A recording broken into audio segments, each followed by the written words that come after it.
Well, firstly, you have to have to be a business with a turnover of less than $500 million, and you can use this instant asset write-off multiple times. And it is for goods that are purchased up to $150,000, and then it's written off your tax bill. So, of course, it's of great benefit to businesses because they may be I've put off a purchase for some time because normally they would need to depreciate it over a number of years. But now that they can do it all in year one, it makes it a lot more tax effective for these businesses to go out and get that equipment, and that will help the economic activity across the economy. So this scheme has been in place for some time. Why are you extending it? It has. Is it because the take-up has been slower than you might have originally thought? Well, we've actually had very strong take-up. Hundreds of thousands of businesses have used this program in the past, and in last year's budget I announced that it was extended to businesses for a purchase of more than $30,000. But what we did in the first tranche of the stimulus package in relation to the COVID crisis was to extend it for purchases up to $150,000, and that was a very significant change. We also increased the number of businesses that were available to get it, and what we want to do now at a time when people are getting back to work and maybe demand is a bit slower than it was pre-crisis is to encourage businesses to go out and to grow and to invest and to hire, and this is one of the measures to do just that. Are any figures available yet on what the take-up has been since it had risen to $150,000? No, not as yet, because we're not at the end of the financial year. Once we're at the end of the financial year, we'll be able to get those numbers. But extending it to the end of this calendar year will be seen as a very welcome move by businesses right across the country. Okay, well, so what you're basically trying to do is you're trying to get businesses to spend, but for so many businesses, the money is just not there at the moment. Well, that's right. For a number of businesses, it is very tough, but the businesses are not just looking at today; they're looking at tomorrow, and they're looking at the restrictions being eased, people getting back to work and getting back to their normal lives and economic activity as it was. And so that this initiative has a view to the future, and it's encouraging businesses to take that next step, to buy the equipment or the tools that they need, and to help them grow, help us become more productive as a nation as well. Just on the home builder announcement from last week, Treasurer, have you got any information yet on how many people might be looking to take that up? So say that again. So your home builder announcement, yeah, bear with us, folks. We look like we got some connection issues here again. But your home builder announcement that you announced with the Prime Minister last week, has there been any information that's come to you about how many people might be looking to take that up? Well, the Housing Industry Association, the Property Council and others not only welcomed this, but they've also been saying in recent days that there has been an increase in the level of activity and interest. I've been speaking to home builders over the course of the weekend, and certainly their activity has picked up in just a few days since the announcement. We saw on the Treasury website more than 50,000 hits just on that day alone that the initiative was announced, as people want to get more information. So I'm confident that this will be used by the people who need it, and importantly, it will help again stimulate the activity for our vital construction sector.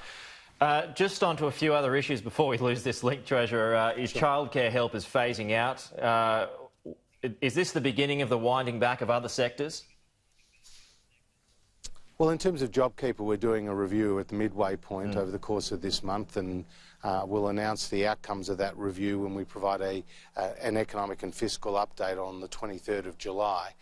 With respect to the childcare announcement made yesterday by the Minister, when we put in place the package of support, it came at a time, Pete, when the viability of our childcare sector was threatened, and we needed to provide additional support to ensure that many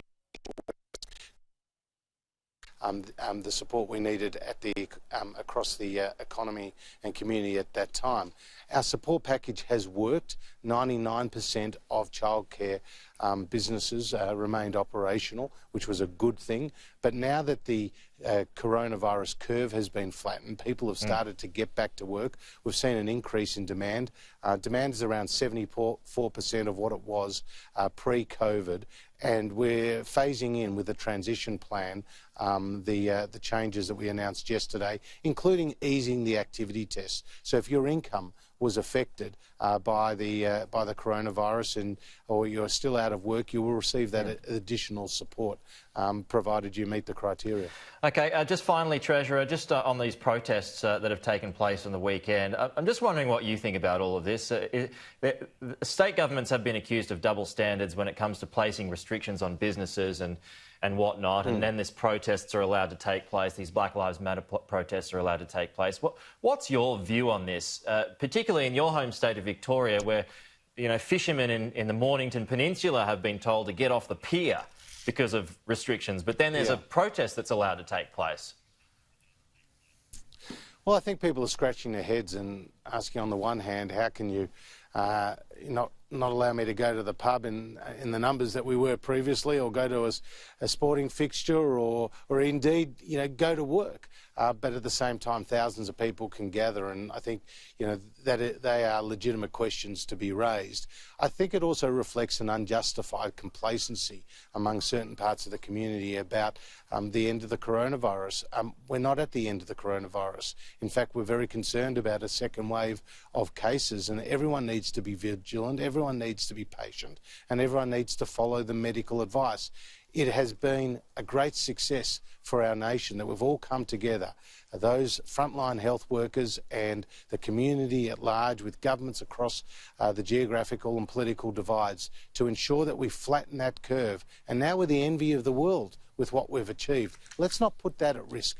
I understand the legitimate grievances that people have, and they want to demonstrate and to air their views, but there must be a better way. There needs to be a better way. We need to preserve the success we've had in flattening that curve. All right. Now, the Prime Minister did promise the JobKeeper would last for 6 months.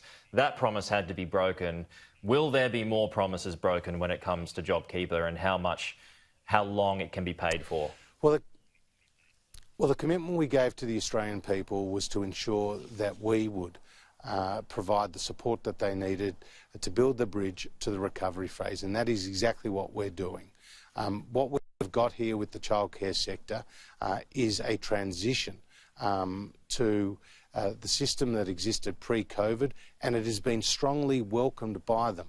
It's been strongly welcomed by the Childcare Alliance, by the Early Learning Council, and by other groups within the childcare sector. This is what they wanted, this is what we've delivered, and we're providing that additional support for people whose incomes have been affected.